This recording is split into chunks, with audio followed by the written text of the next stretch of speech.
Hello, Smart Money Tree podcast listeners. Welcome to this week's show. My name is Kirk Chisholm, and I'll be your host. So today, I'm joined with Tatiana Tsoir. How are you doing? How are you doing today, Tatiana?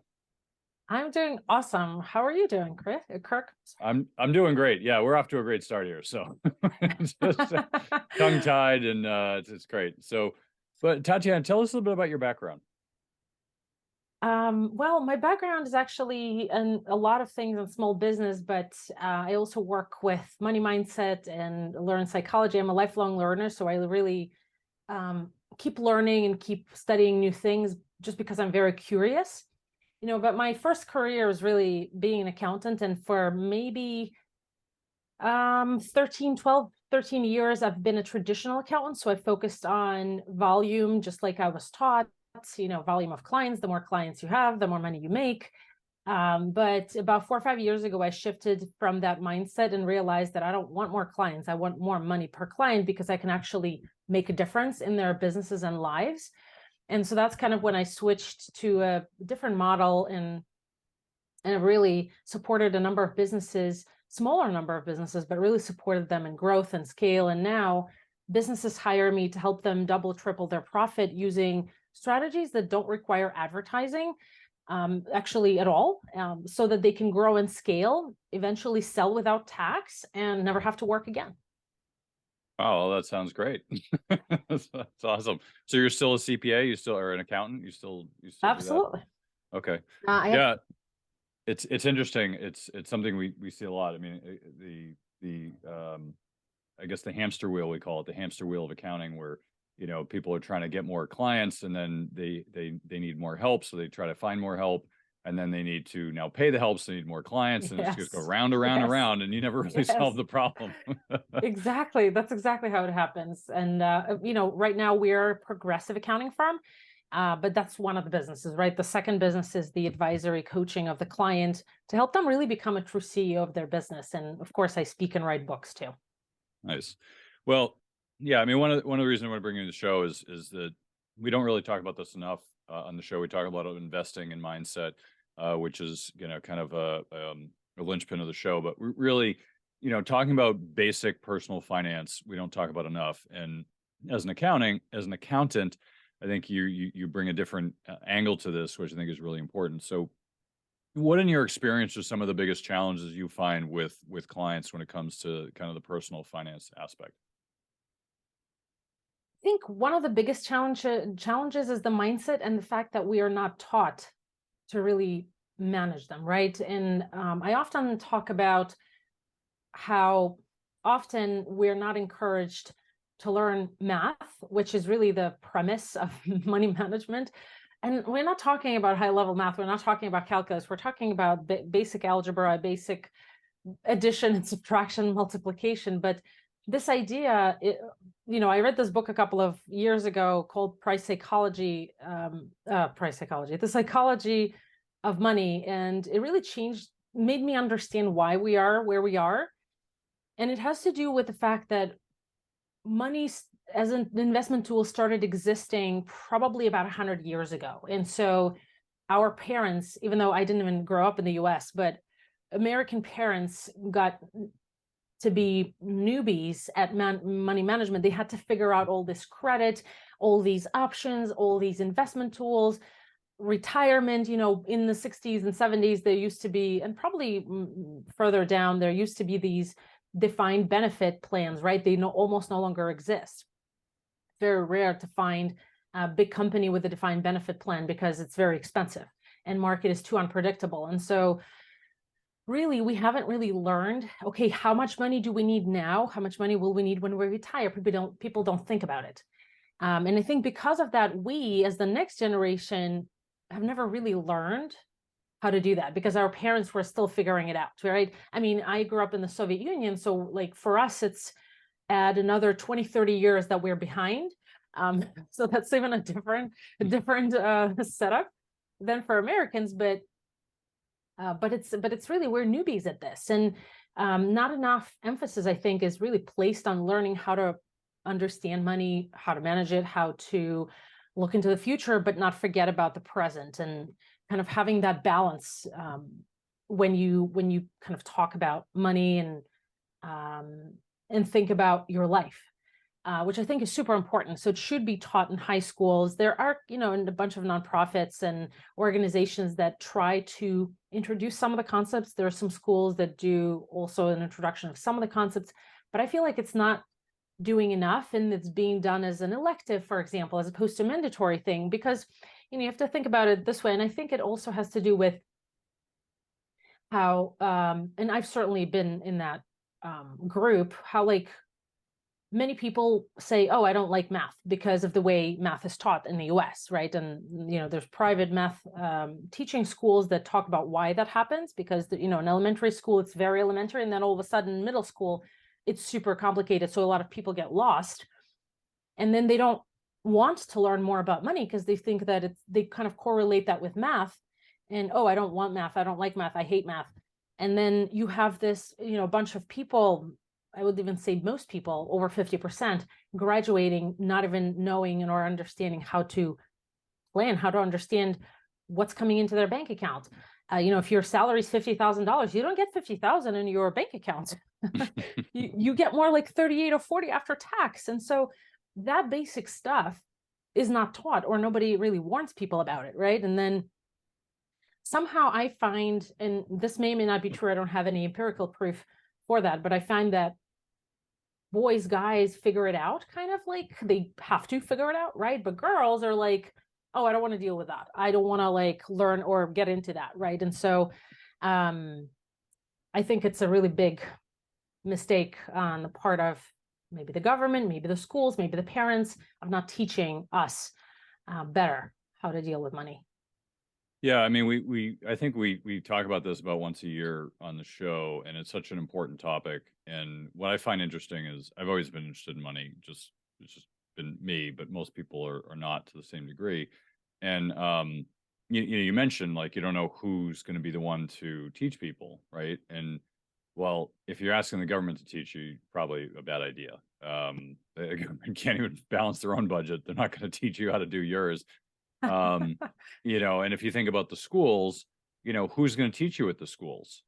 Well, adult teachers who probably also aren't good at this, right? So, then it comes to the parents. Well, where are the parents going to learn? Well, the parents learn from their parents who learn from their parents who didn't know. So I don't know that there's an easy answer for this. And that's part of the problem, right? Is that there's so few people who are really good at balancing budget and personal finance, but like who are you going to get to teach people, I think is the issue. And people are trying to do it, but you'd have to do it at a scale where like for example, like my dad grew up in the Great Depression, so there are a lot of principles he taught to me that were really important to him because he had to survive, right? Like there were nights where his mother didn't eat because she wanted to make sure he got enough to eat, right? Like that was a different time. And I don't know if you experienced that growing up in the Soviet Union. I know there were times where things were tough there too. And like, that's not something people have experienced for a long time in the US. So there's a whole generation of people who don't know what tough times are. And I wonder like and this is one thing that concerns me, is that we come into tough times, like we did in the 70s. I do think that's ahead of us at some point, whether it's, a year from now or whether it's 10 years from now. And I say 10 years because 10 years is actually a point where I'm really worried about. We're going to hit that and people won't be prepared to deal with it. So what should people be doing now, even though things aren't all that tough now? Like what should people be doing now to kind of like prepare for that? Where can they learn? I think the most important first step is awareness, is really to understand what's coming in, what has to be paid out. And I look at it from a perspective of three categories in terms of what has to be paid out, in terms of three categories in the order of priority. But before I mention that, what's coming in, the example that I gave with the salary of 50,000 and you are getting maybe 38, 40 into your bank account is something very basic, because when people get a job, they think, oh, with $60,000 of salary, I can afford, I'm talking like New York City numbers, because they're obviously higher than the average in the country, but with 60,000, I should be able to afford to live, right? And then they get more, maybe like 45 in their bank account, and all of a sudden they're running a credit, running into debt every month. And so what do you do then, right? So understanding kind of where you are in terms of what's coming in is great. Also, another thing is that, and maybe this is something that not everybody knows, and I get to work with a lot of people. So I create a safe space for them to open up about it, because people are ashamed to admit that they don't know certain things about money. And so one of the things is, if you get paid every 2 weeks, which is very common in the US, then there are 2 months a year where you get an extra paycheck. So where does that paycheck go? What happens to it? Are you spending it on luxuries, or are you setting money aside, or whatever? That's the question. So the coming in part, awareness of that is important, because that gives you power. Then the what's coming out, it's in 3 categories. Number 1 is necessities, things like a place to live, whether it's a rent or a mortgage payment, real estate taxes, whatever. And then food, of course. How much do you spend dining out and groceries? Understand exactly what it is, right? People know, when I ask people, how much do you spend on food? They gave me, approximately X. And I'm like, no, not approximately, because the approximately and what actually happens can be 2 different numbers very far apart. So knowing how much you spend on these necessities, phone service is a necessity at this point, right? Commute is a necessity if you have to commute, which COVID kind of made easier, which is great. So a lot of people have the ability to work remotely, saving on commute. I personally think commute is evil, because you're just wasting your time of your life getting to some place. But there are people like doctors and nurses and stuff obviously can't work from home. But commute is also one of the necessities, right? So first have to know and be aware how much is going out for those necessities. Then number 2 for me is debt, because debt takes power away from you, and money worries and living paycheck to paycheck, which is most of what most Americans are doing, really creates anxiety and worry and stress around money, because you never know if it's enough. And you, like you mentioned, that you're on this hamster wheel where you just can't get off, because you're spending your future money, and you're not setting aside money for retirement. But forget retirement, because most people in their 20s and 30s don't think about retirement, because it's far away. But not saving money for a rainy day fund, or even an opportunity. And that's very sad for me. So, we have people entering into these student loans and credit cards, and then they don't understand how it works. They don't understand how much big banks make on them, which is really a lot, especially when it comes to credit cards. But student loans, same thing. They're accrued during your college years. And why not get a job to offset some of that? Why not maybe fight for those scholarships, additional money to really lessen the burden on your future? Because people pay for their student loans 2, 3, 4 times over, and for decades of their lives. I think the average, at least a few years ago, was 10 years to pay off your student loan. That's crazy. And, I grew up without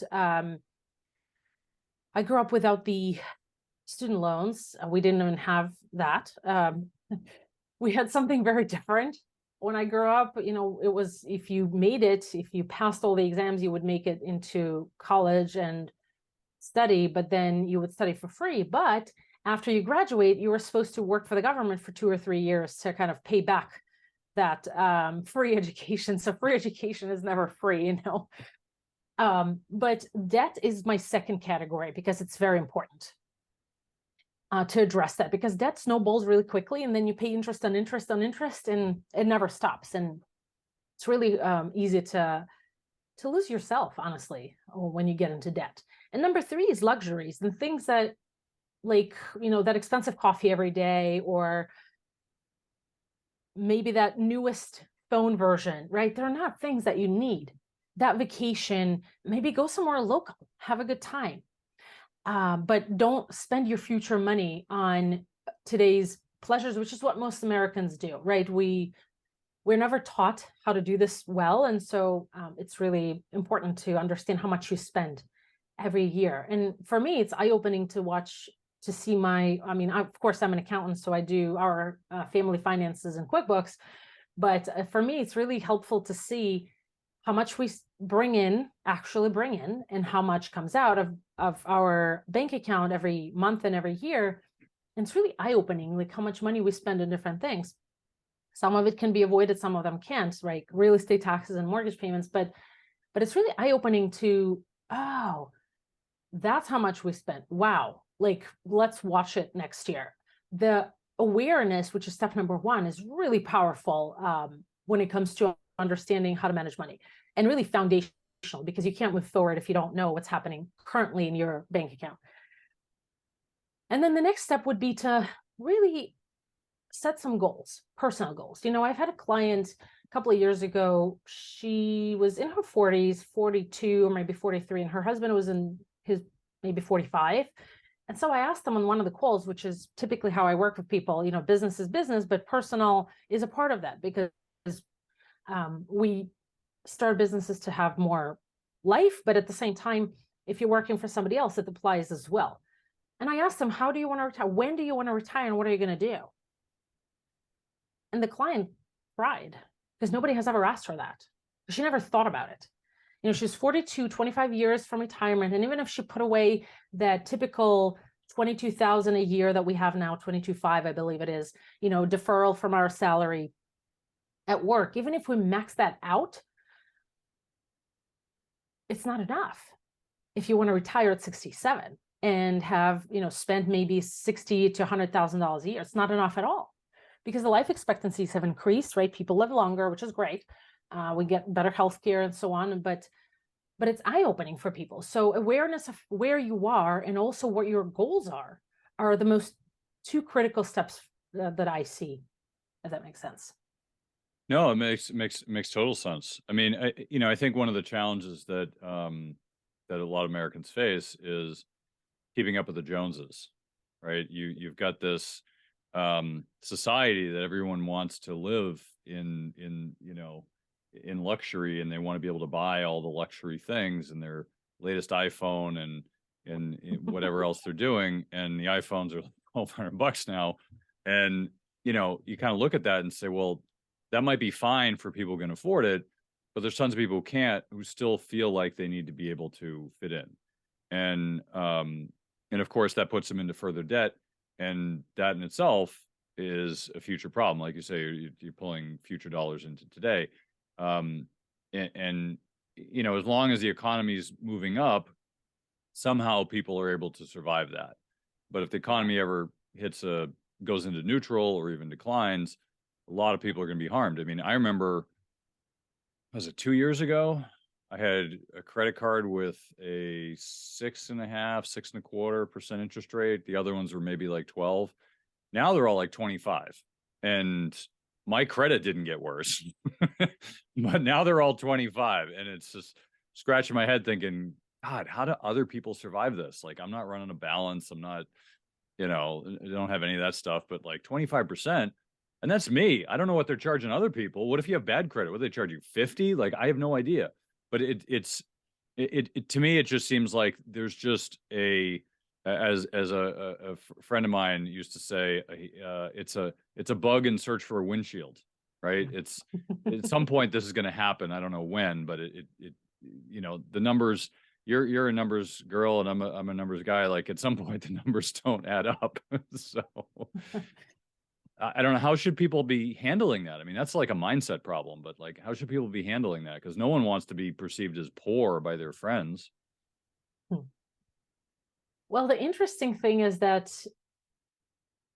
a couple of years ago, probably 4 or 5 years ago, I had this client who was behind on her taxes for maybe 4 or 5 years. She didn't file. And the government wasn't after her because she had a business and a personal. And so when you don't file the business, they don't know how much you owe personally. And so she hasn't filed for 5 years. They've just been sending her notices and stuff. And it was interesting to see how her mindset worked, right? And I think it's very applicable to what you asked. So she wasn't paying taxes. Her kids were in private school, probably costing about 70 grand a year total between the two kids. And when I've done a lot of work, which, it wasn't a great setup because she never paid me for the work. We actually ended up ending our relationship. But when I calculated how much taxes she owed, it was 350,000 just the tax for 5 years. So about 70,000. So her sending kids to private school was basically, she was sending them to private school on tax money. And when she went to, she consulted a friend attorney or whatever, contemplating bankruptcy, which is, for her, she'd never had any, I guess, home of her own. She was always renting. She was leasing the car, which is very common, by the way. They told her, you know what, how many of these big shot attorneys, doctors, and all of them are on the verge of bankruptcy every day? It's insane. But people behave like everything's super chill. And so you have to understand, when you're comparing yourself to others and trying to keep up with the Joneses, that those Joneses can be a full-blown fraud in terms of what they are. Because what's interesting, and this is very different from what I saw growing up in the Soviet Union. In the Soviet Union, my dad was in business, and the way you looked mattered, because people saw if you look poor, they wouldn't do business with you because you're poor. So, but it's actually the opposite in the US. People who are truly wealthy, they wear the most simple clothes. They drive maybe a good car, but nothing to show off. And this is what I like about America. I actually like that point, because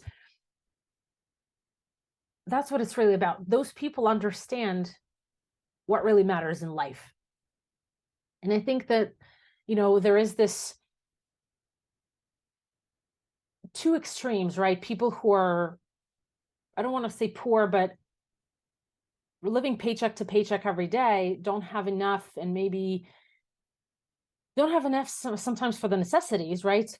And then the opposite side of that, where people are super wealthy, but and don't show it, right? Because they understand how others treat them. But there's a bunch of people in the middle who try to keep up with the Joneses and really can't. And this pressure creates stress and anxiety and all of that, and affects their, obviously, mental health and physical health. So it's really, to me, it's very sad and awful to see that, because there are ways to do it better. And I think the most important part is to stop spending without thinking. That's one of the first steps, right? Light awareness is number one, understanding how much is coming in, how much is coming out, but then also putting the brakes on your spend on those vacations you're used to, and maybe not doing it this year.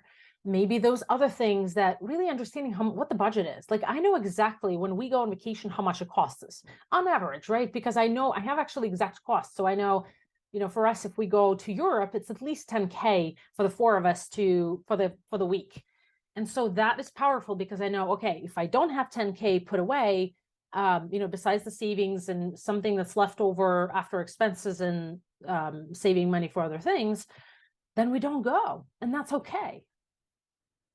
But this constant rat race and this looking at other people and trying to get the same experience, I think, is actually undermining your own experience of life, of having a life of calm and enjoyment. And maybe it's simpler things. And I think it takes an effort to actually get to that place. Yeah, it's interesting, because I think COVID's done wonders in some ways for people in helping them realize what's important. Like you see, there's just people fleeing from certain parts of the country, like Silicon Valley, California in general, but Silicon Valley and New York and other places are really expensive, and people are just moving to areas that bring them more joy and are cheaper. Yeah. People from California are moving to Lake Tahoe, they're moving to Montana, they're moving to places where they're saying, hey, if I can work from anywhere, where do I want to be? Which is a great thing. Yeah. I think about this. It's not an easy conversation to have, because, I live in the Boston area and I love Boston, but it's expensive. And where else would I want to live? It's like, well, you move somewhere else, it's different healthcare, different school systems. There's always lots of considerations, but it's always a challenge of prioritizing what's important, right? And for me, my kids are important. So, I could go live in the woods and or live in the beach, and it'd be great. But then the kids are going to a different school system, which may not be ideal for them. So there's always this kind of balance of priorities. And personally, I'm not really into material stuff. It doesn't really kind of move the needle for me. But I think a lot of people, they do, right? It's important to them, like you said, for status, for whatever reason. Some people just enjoy the goods. I enjoy experiences. So for me, it's the experience, not the item.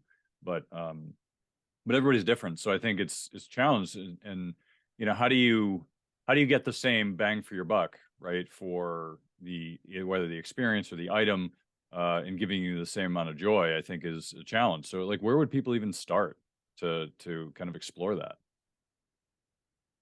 I think a great starting point is understanding what really matters. And it could change throughout life, which is not uncommon. And so being open to that change is okay. Like for me, for many years, when the kids were little, it was really like what I wanted to do on vacation. And we didn't go on vacation for 6 years. First of all, we couldn't afford it. Second of all, we didn't want, it's much easier to watch after little kids when they're very little at home than somewhere else because you're not really on a vacation. You're just doing same stuff, but at a different location and less convenience, right? Because everything is handy at home. But I think exploring what's around you, and I'll give you an example of that. Like my sister has two little kids, and they live in Brooklyn, New York, and they don't have a big budget. They make just enough. They set aside some money to buy a home, and etc. And they couldn't go on vacation every year, which is totally great because they know that. But then they found this Fisher place in Far Rockaway, which is a Fisher beach. So it's only Fisher people allowed. And so they got a permit. It was $50 for the year. You have to have a permit, otherwise your car will get towed. And they go there almost every day. And for them, they don't want to go anywhere during the summer anymore because they have this beautiful beach that doesn't have a lot of people. They get to catch some fish and eat fresh fish almost every day. And there's nooks and crannies like these everywhere you go. Maybe a little lake, maybe a little river, maybe a little cabin in the woods, whatever that is, you can find it. And I think it has to do first with the mindset. What's important? If a beach is important and you can't afford to go, well, knowing that you can afford is great. Then maybe save so you can go every other year. If really spending time with kids, not having them on their own devices, maybe playing, tennis or soccer or whatever. What does that really mean? If you really stop and think what matters in life, right? Because I think, especially as accountants, and I was certainly on the same path, for many years before I realized what's really important. And all of it's thanks to my husband because he was raised that way. He really, he was raised in the Soviet Union by a Jewish family, and Jews there were raising their kids differently, very differently than I was, for example, raised. And so he always knew, at first I thought he was unambitious, but it actually took me years to realize that his ambition was around family and his own personal time. He doesn't care about growing his career because what he cares about is when do I get off and can I forget about my work after 4 o'clock and spend time with kids and teach them something and throw a rock. And so I think it also teaches kids at the same time. So really stopping and understanding, okay, what really matters to me?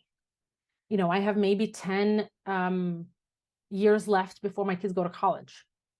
What do I want to make out of this time that we have together? How do I want them to remember their childhood? How do I want to remember my own life?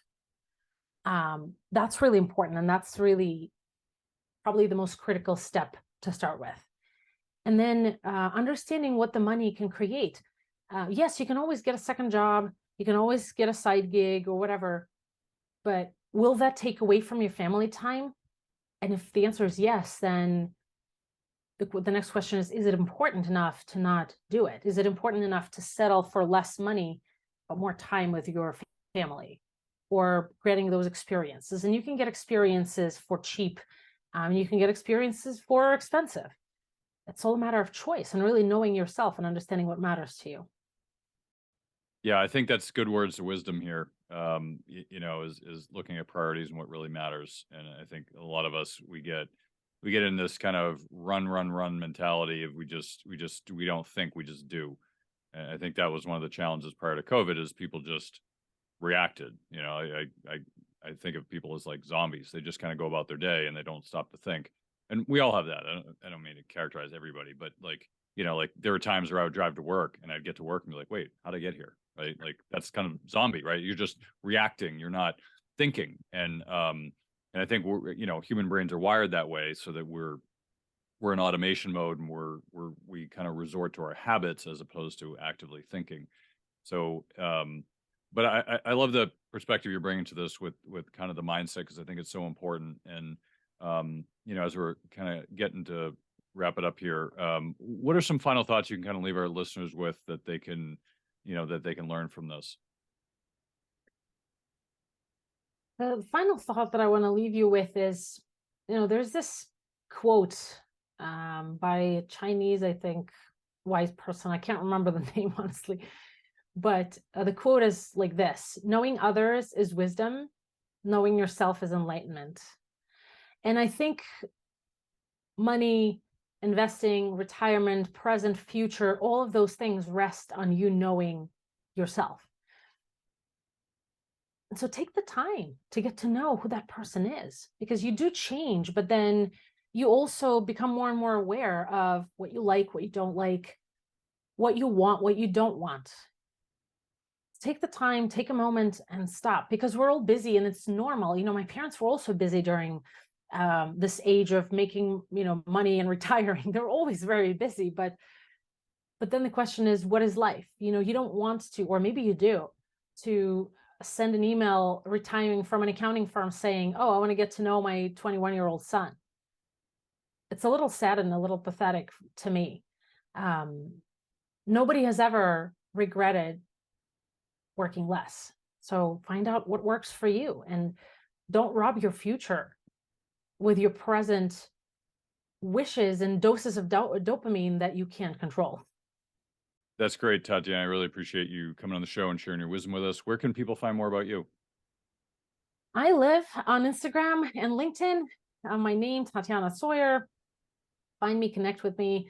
I would love to talk. I connect with a lot of people with no agenda or no selling them anything. I just think that it's important to build lifelong relationships, which is what I'm really in business for. So reach out, DM, and let's talk. Great. Well, Tatiana, I really appreciate you coming on the show. Thanks again. We'll have you back on in the future. Thanks so much, Kirk. It's been a pleasure.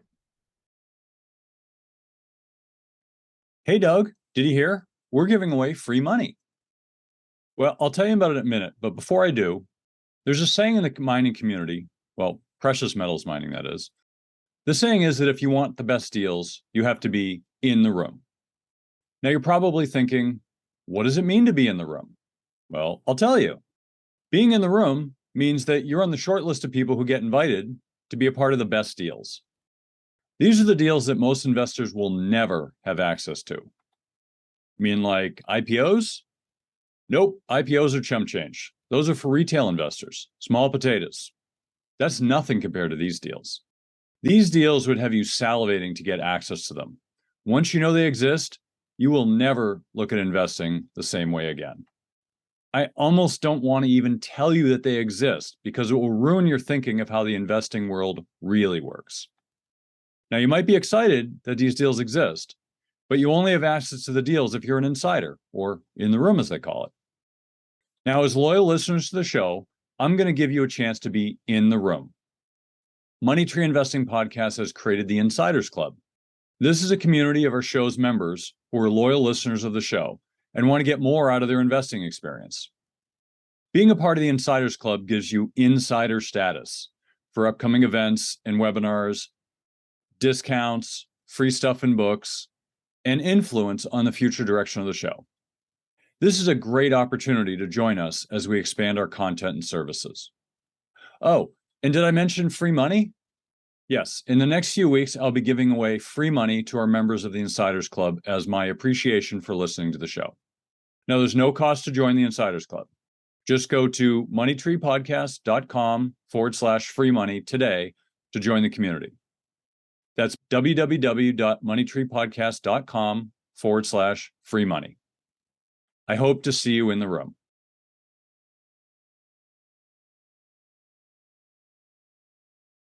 All right, well, that was a great interview with Tatiana. I really appreciate her coming on the show. Now we're getting to the panel portion of the show where we have our very own Megan Gorman. Hey, Megan. Hey, Kirk, how you doing today? Doing great. Doing great. And we also have our very own Barb Freeberg. Hey, Barb. Hello, everybody. Happy to be here.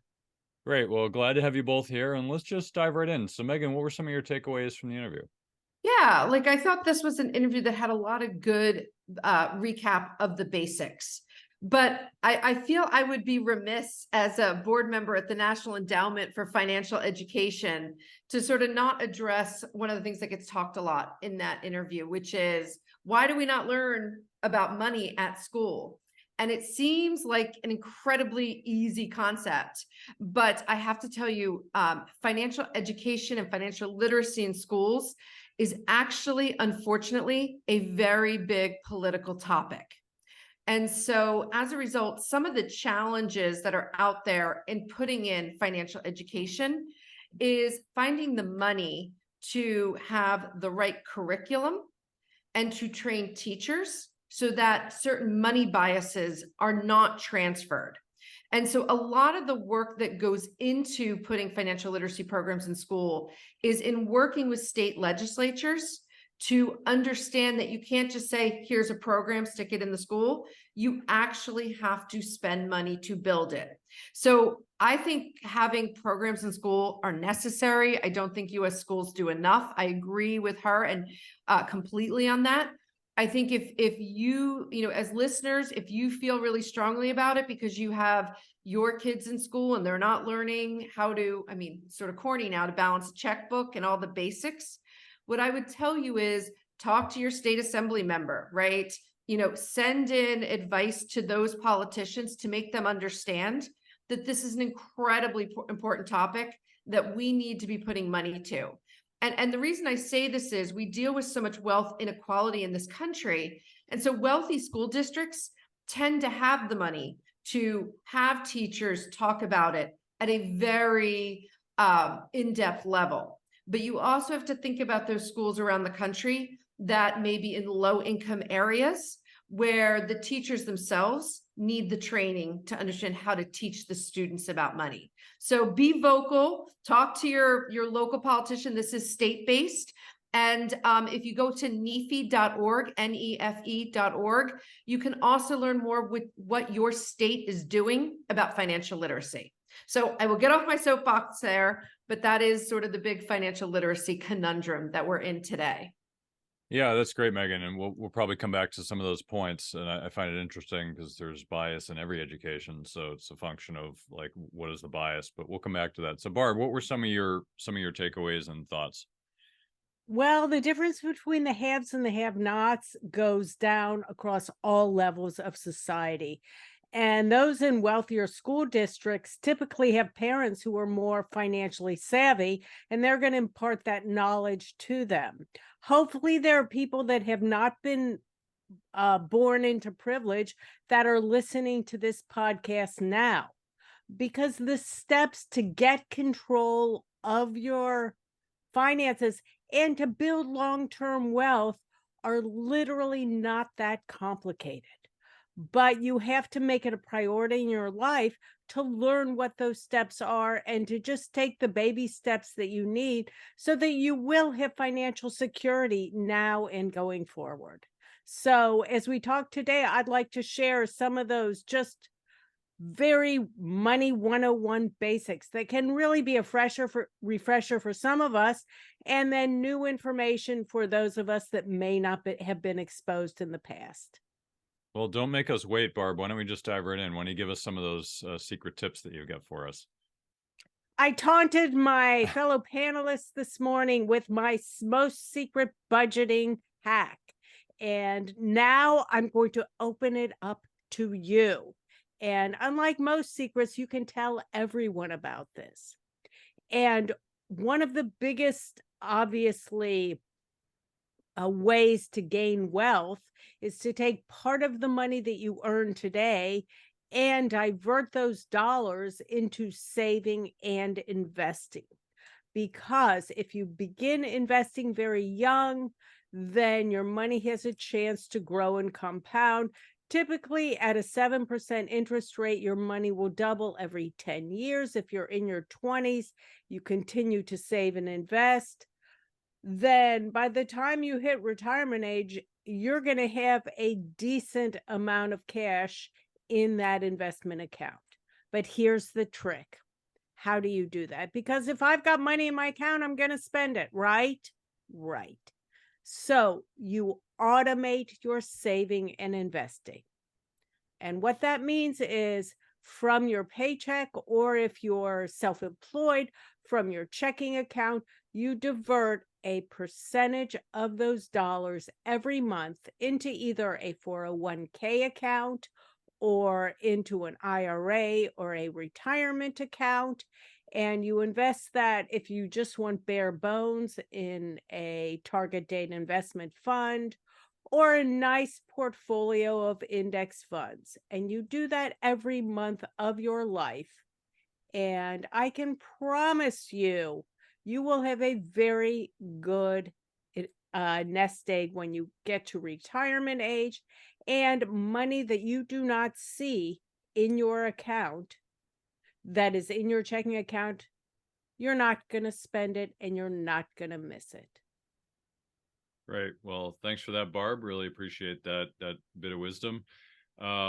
So Megan, before we get into kind of the next topic, I did want to kind of come back to you on your topic about bias, because I find it interesting. If I think about the public education system, obviously we can come up with a million problems, but any way, shape, or form, you've got teachers who are teaching finance, and most of them probably, at least in my experience, most people, forget teachers, most people don't have a good financial head on their shoulders, right? There's whether it's balancing a checkbook or how to invest or what have you, most people don't have good skills, and you're expecting teachers who may not be skilled in this way to become experts to teach kids.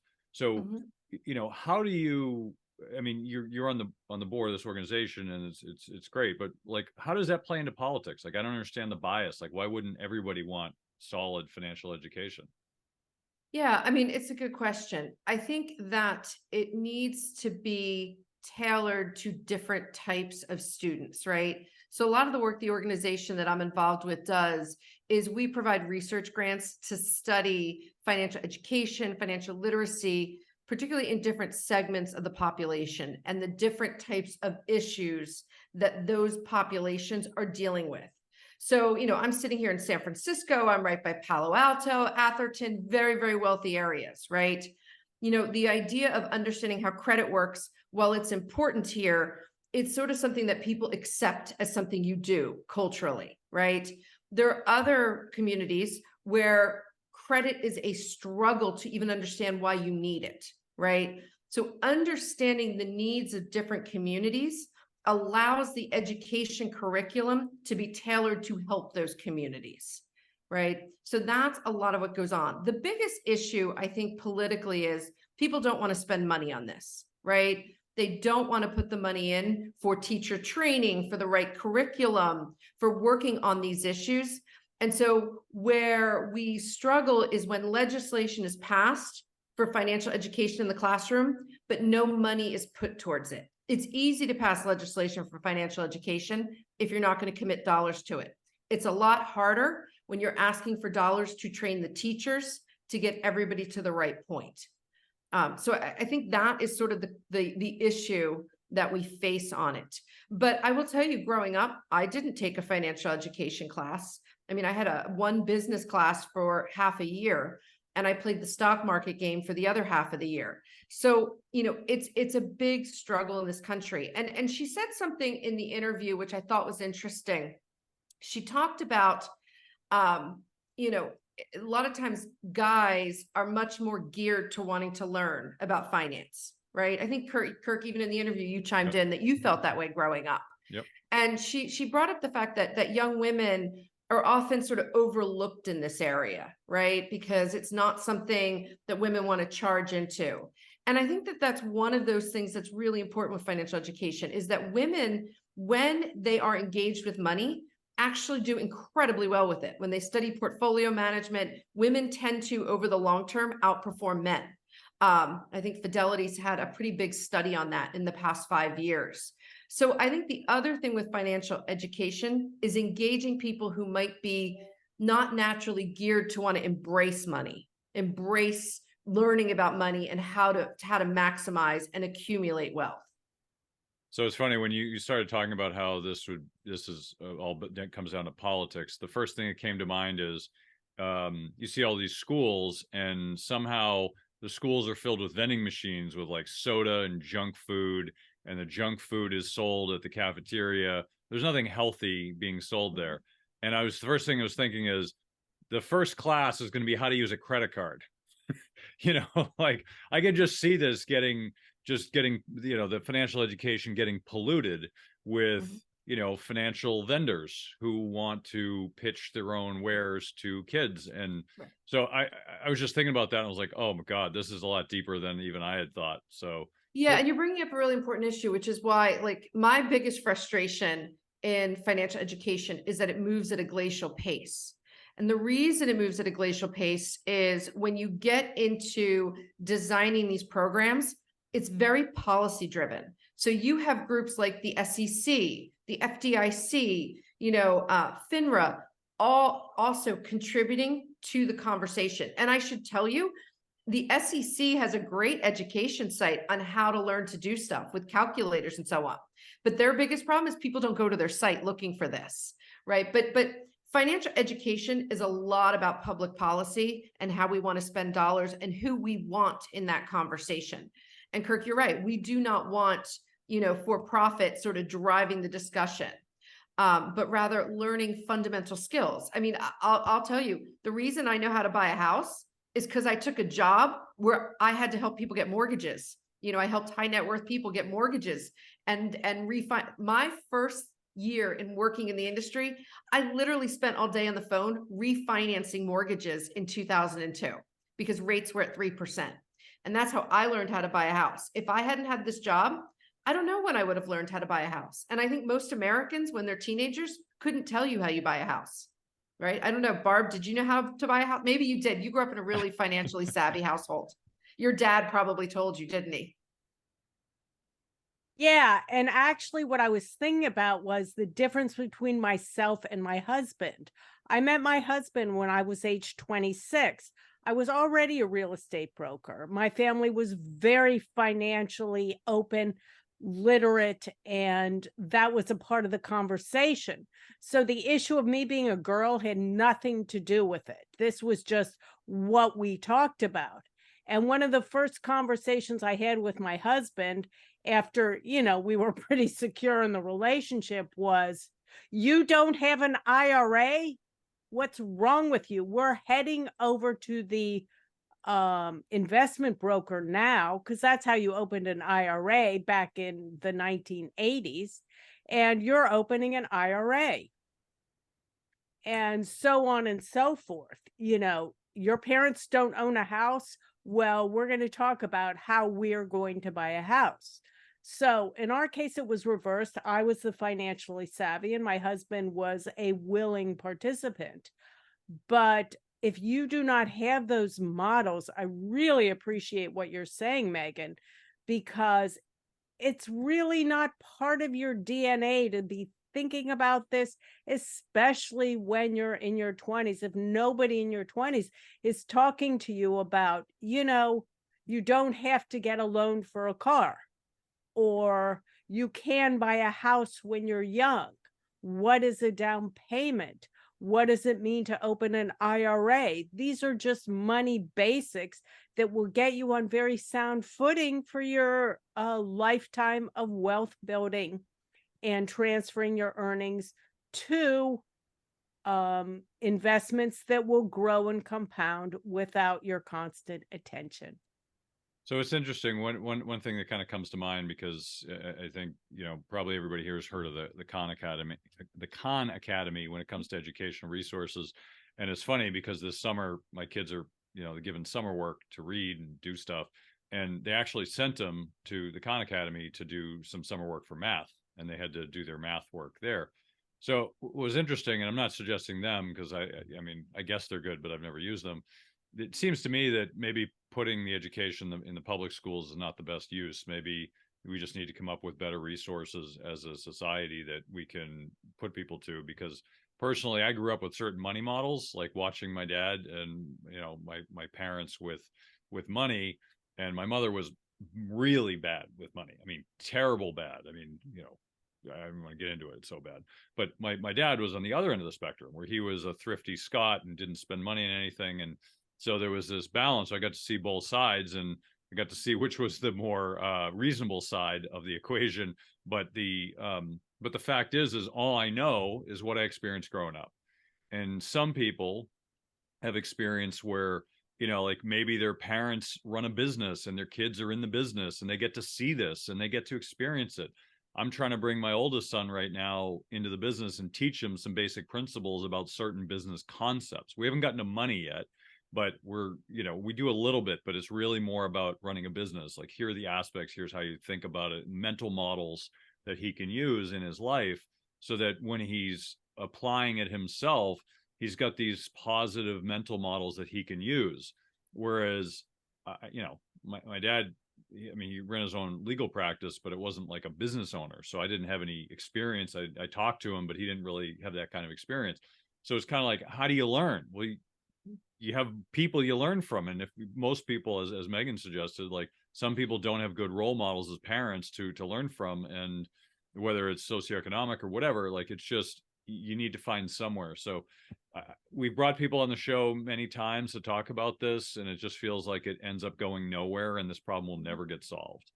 I have to chime in now about the learning aspect, because when back in the olden days, there was no internet when I was in my 20s. And so learning was very hard. And I remember I had tremendous interest. So what I did was, when I had my first stock broker and I started investing in my 20s and I wanted to learn more, he actually lent me his books of investment educational materials that I studied and read about because I was interested. Flash forward today, there are so many awesome websites that aren't trying to sell you anything, where you can learn very important basic money and financial concepts. Kirk, like you said, SEC, Securities and Exchange Corporation .com, I guess, or .gov. Great educational resources. Investopedia.com, Morningstar.com, a lot of your brokerages, Schwab, Vanguard, Merrill Edge, they have tremendous educational courses and portals that can teach you the basics. Yeah, I mean, those are great resources, Barb, and we'll put those in the show notes. And I think the good thing is, I mean, we certainly try to educate people here on the show, and we do the best we can. But when you're really learning about certain concepts, you need more of a, I hate to say it, like an academic layout. You need a coursework that's teaching concepts. We talk about in the show, we try to define terms, we try to explain terms, but I remember in college when I first started learning about this, it was A Random Walk Down Wall Street was one of my favorite books. It is a broad scope of topics that get into the history, it gets into the psychology, it gets into the details, it goes all over the map, but it's a good starting point for anybody who wants to learn about investing. And then from there, you can branch out into other areas and figure out, oh, I want to learn about Buffett. I want to learn about, Peter Lynch or whoever it is, and their styles. And there's plenty of great books out there, but I think the hard part is the starting point. Where do you get the infrastructure that says, here's how the world works? Here's how a checking account works, income and expenses, right? Like here's how you balance your checkbook. Here's how you, here are assets and liabilities, like just simple things that once you understand, you can say, okay, I want to learn more about this, this, and this. But I think at the beginning, it's just so overwhelming because people are like, I'm just not good with money. Well, it's like, well, no, it's not that you're not good with money. It's just no one ever taught you how to be good with money. And so we form bad habits. And of course, they're giving away free t-shirts in college for a credit card. and then they start with bad habits and it goes downhill from there, and then people get themselves into trouble. So I think it's a problem that's not a simple solution, as kind of Megan said. But anyway, so as we kind of get into another part of the show, I did want to talk about the concept that we were talking about before, which was the time impact of household finances. So what does it look like in your 20s? What about in your 30s? What about in your 40s, 50s, and 60s? In each of these periods in your life, you have very stereotypical things happen to you that you need to be aware of. So Megan, maybe you can start. I don't know where you want to start with this topic, but I think it's important that people understand it. I think you've got to sort of back into it, right? And so why you have to be focused on it at every age is the goal is, right, that somewhere between 60 and 65, you will have accumulated enough assets so that you don't have to work, right? Now, I say this because there are a lot of people today who are past that point that want to work. I work with a number of them. There are some people that love working. So if you think about where you're trying to get to over, 3, 4, 5 decades, what it tells you is you have to start early. And so what's hard in your 20s is every dollar counts towards your household budget, because for most people starting out, they're trying to survive. They're trying to get their first apartment. They're trying to make their first budget to pay their grocery bills, have the money to go out. And it's tough. But that's where in your 20s, the sacrifice can have the biggest impact over time. And so anyone who's starting out, what I really strongly encourage you to do is build a budget. And building a budget is not just about building the budget and then never looking at it again. When they study this, they find that the people with the best financial well-being typically have a budget and then consistently check back on it. But here's the quirky part. They don't look at it every day, because if you check too frequently, you undermine yourself. So they have a rhythm of in the pattern of how often they check. Maybe it's quarterly, right? That they go back and look at the projected versus the actual. And in building the budget, going to a lot of the points that Barb made, it's about finding that extra $50 to be able to put into a Roth IRA or a savings account, taking all those little pieces and pulling it together. And I even look back at my accounts, and I have a Roth IRA that I started when I was, in my first job at 26 years old. And, I am fortunate. I can't contribute to a Roth IRA anymore because of income levels, but I remember funding it in my late 20s and really, really having to scrimp to fund it and to make it happen, right? And be able to fund. And I couldn't even at that point max it out on an annual basis. But what I'm very appreciative about today is not only was I able to fund what I could afford, but I wasn't afraid to go into stocks. And I think that's very, very important. I always say in your 20s, you really at most should have 10% in fixed income, if any fixed income at all. I used to have a boss who used to say if he caught fixed income in any of my accounts, he would have fired me, because it was not appropriate for someone who was in their 20s. So I think the thing is, and I'm curious to hear Barb's answer, is those are the things to think about. Think about where you want to be at age 60 and 65 and take the early steps in your 20s. Barb, thoughts? The secret to understanding how saving and investing works is to understand the concept of compound returns. And Megan was talking about starting early because that is the magic of compounding. So, for example, there's tons of calculators online. But for example, let's just say you start out with $5,000 and you add in $600 a month.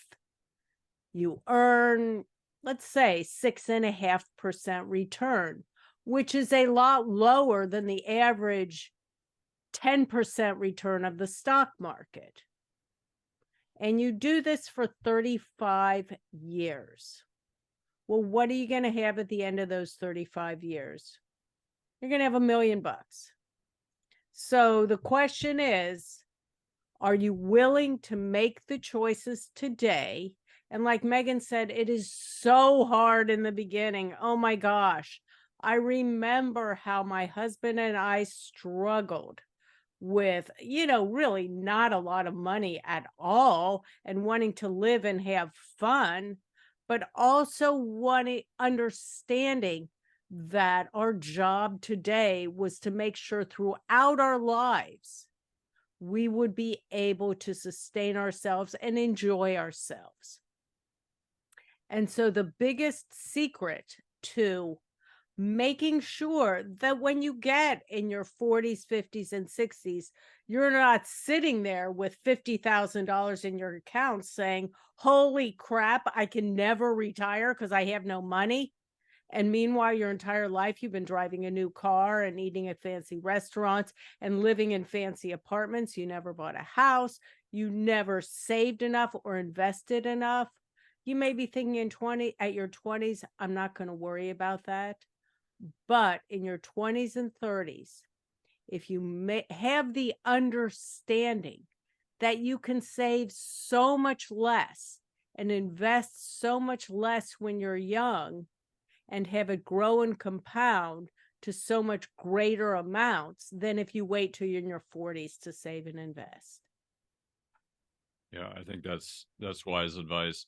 Now, what about people who are older? I mean, we talked mostly for the younger types, but what about people who are maybe in their 50s or 60s? What should they be doing or thinking about, Megan? Yeah, I mean, first of all, I think you've always got to stick with the fundamentals, right? But I think as you get into your 50s and 60s, you are who you are at that point. I mean, I say this to clients all the time. I can't change you, right? I can't change the stripes, right? So it's understanding who you are and then looking at your finances and saying, do my finances reflect that, right? So if you're a big spender and you want to be able to help your kids buy their first house or help your grandchildren fund their college, right? Are you saving enough for you before you even start thinking about others? I think the other thing you have to be thinking about as you get older in your finances is now the time is for when the bill is sometimes due. So when we're younger, doing a 401k when it's pre-tax sounds awesome, right? You put the money away pre-tax. But one of the big conundrums people are in today is when it comes time to taking retirement distributions, it may be taxable at ordinary income tax rates from their IRA or 401k. And so is that the best thing to be doing now still, right? Like, I know this sounds crazy, but is it enough? If you don't want to have all this ordinary income tax, do you do things like fund your 401k up to your match with your employer, but then put the rest of the money away in your brokerage account? Because again, in retirement, the brokerage account money will be taxed at a different rate versus the IRA or 401k. So there gets to be a lot more complexity because you're getting to the point where you'll have to start living off of assets. So the other thing I would say is even as you get older and you're in your 40s, 50s, or 60s, you still have to embrace risk. Just because I have a lot of clients that get to 65 and they're like, oh, should I lower my portfolio allocation and be more fixed income? And the answer is, well, given longevity and the fact that you might live 30, 40 more years, we probably should still stay pretty heavy in equities to keep up with the cost of living and the cost of inflation. So it's a lot of building on the basic skills you get when you're younger, but start to think about how things will play out, right? In terms of distributions and so on. Yeah, I totally agree. Barb, any kind of final thoughts on the age topic? This is a tough one. And I really liked what you said, Megan, about you're not going to change. And again, I was so fortunate in the parents' lottery in terms of money because I got all this when I was like growing up. But I get that I am very, very rare. And one of the biggest keys is at any age, whether you're older or younger, is understanding what your goal is and what you have to do to meet that goal. And a lot of people were brought up with the idea of looking rich, acting rich, seeming rich is really important to them. And so in that endeavor, what they did was they said, I'm gonna buy the luxury goods. I'm gonna drive the fancy car. I'm going to, live in the luxury apartment. And when they reach 60, 65, they realize, wow, I have really shot myself in the foot. So if I could give advice to people that are in their 40s and 50s who are living to the max and have not yet made the decision that they need to live underneath their means, to have a come to Jesus meeting with yourself and look for substitutes. So I'm not saying don't change your goal of wanting to look and appear wealthy. I get that. That's fine. There's nothing wrong with that. That's not a bad thing. But look at substitutes. Say, okay, I want to drive that luxury car. Buy it used. There you go. I want to live in that fancy apartment. Okay, live in the fancy apartment, but buy a smaller one. Don't get the 3-bedroom. Your kids are grown. Get the 1-bedroom. Nobody's going to know. You can live there, or look at moving to a lower cost of living area.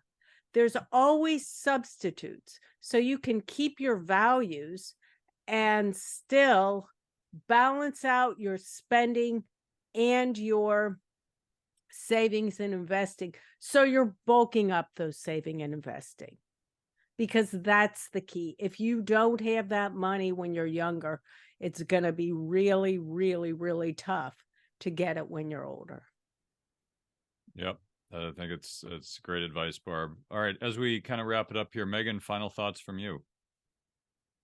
Yeah, I mean, I think that the basics can be learned at any age. The earlier you start with the basics, the better. And, I think it's always trying to refine what you're doing as your life evolves, but really try to get to understand who you are and how you want to interact with your money. So I'm Megan Gorman. You can find me on Instagram at All the President's Money. Kirk, thanks for having me on. Thanks for coming on, Megan. Barb, final thoughts from you. Yes, we all have the tendency to avoid. And there's not one of us out there that wants to ignore the stuff that's painful or difficult in our lives. And so at this stage, when it comes to your money, I encourage you to acknowledge and recognize your tendency to avoid and make a commitment to yourself to take one step today, be it look at your credit card debt or look at the amount of your saving and investing. Don't do it all at once, because that's too freaking scary. But just take one aspect, take one step towards your financial health and future. So I am Barbara Friedberg. You find me all over the internet. Barbara Friedberg Personal Finance is my personal website. And I look forward to seeing you next time. Bye. Thanks for coming on, Barb. That's the show for this week. Thank you again for joining us on Money Tree Investing Podcast. My name's Kirk Chisholm, Wealth Manager of Innovative Advisor Group. We don't just manage your wealth, we make your life better. You can find more about me at innovativewealth.com. And of course, you can find me every week here on this show. You can also check out our show at Money Tree Investing Podcast. On our website, you'll have access to the show notes, resources, and the archive shows. Please remember to subscribe on our YouTube channel for immediate access to the new shows when they're released. When you subscribe to the show, it allows us to get access to some of the top minds of investing in personal finance. While you're here, please leave a comment and question if you want us to address it on the show. Have a great week ahead, and remember, no one will care about your money like you do, so invest in your life.